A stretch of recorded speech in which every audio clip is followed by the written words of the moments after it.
வணக்கம் நண்பர்களே. துரைமுருகன் கதிரானந்த் விவகாரம் இதை குறித்து தொடர்ந்து நான் வீடியோக்கள் வெளியிட்டு வருகிறேன். இதில் என்னுடைய யூகங்கள் அரசியலை கிட்டத்தட்ட எனக்கு விவரம் தெரிந்த நாட்களிலிருந்து நான் பார்த்து கொண்டிருப்பதால் எனக்கு ஏற்புடைய யூகங்களையே நான் தெரிவிக்கிறேன். இப்போது உதயநிதியின் அரசியல் எதிர்காலம் என்பது துரைமுருகன் போன்ற கனத்த எதிரிகள் பக்கத்திலேயே இருக்கும் ஒரு கனத்த எதிரியவர் மனதளவில் வேறொன்றை நினைத்து கொண்டு உதட்டளவில் வேறொன்றோ பேசுகிறார் என்பதை பக்குவம் ஓரளவுக்கு முதிர்ச்சியும் அடைந்த ஸ்டாலின் உணர்ந்திருக்கிறார். அப்போ உதயநிதியினுடைய அரசியல் எதிர்காலம் நன்றாக இருக்க வேண்டும் என்றால், வலுவாக ஒரு ஸ்திரத்தன்மை இருக்க வேண்டும் என்றால், எதிர்காலம் ஸ்திரத்தன்மையாக இருக்க வேண்டும் என்றால், இவர் துரைமுருகன் போன்ற ஆபத்தான மறைமுக எதிரிகளை சற்று அடக்கி வைக்க வேண்டும் அல்லது விலக்கி வைக்க வேண்டும். இரண்டில் ஒன்று. இப்போது அடக்கி வைக்க முயற்சி செய்கிறார் என்பதுதான் எனது நோக்கம். இது அரசியல் உதயநிதியின் எதிர்கால அரசியலுக்காக ஸ்டாலின் செய்கிறார் என்பதுதான். ஏன் இந்த யூகம் வருகிறது என்றால் 3 காரணிகள்.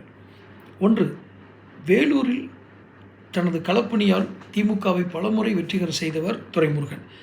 அவரை அந்த ஊரிலிருந்து ஒரு திமுக உறுப்பினர் கூட கதிரானந்தனுடைய விசாரணையின் போது உடன் இருக்கவில்லை அல்லது கிளம்பி வரலை. இது ஒரு முதல் குறியீடு.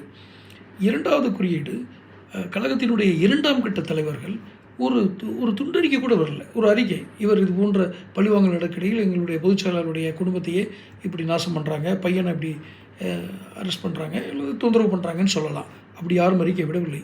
மூன்றாவது, மிக முக்கியம், சட்ட போராட்டத்திற்கு தயாரான ஒரு கழகத்தினுடைய பொதுச் செயலாளர், அவருடைய வாரிசு, அவரை கூட விட்டுருங்க, பொதுச் செயலாளர் விட்டுருங்க, கேட்டு சிட்டிங் எம்பி, திமுக எம்பி அவருக்கு ஒரு சட்ட சிக்கல் வருகிறது. அதில் உண்மையோ பொய்யோ நல்லவரோ கெட்டவரோ, ஆனால் அவருக்கு சப்போர்ட்டுவா ஆதரவு கொடுக்கிறதா அந்த திமுகவினுடைய வழக்கறிஞர்கள் வந்திருக்க வேண்டும். அதுவும் வரவில்லை. இந்த 3 அறிகுறிகள் தான் ஸ்டாலின் துரைமுருகனை முதலில் அடக்கி வைக்க பார்க்கிறார்.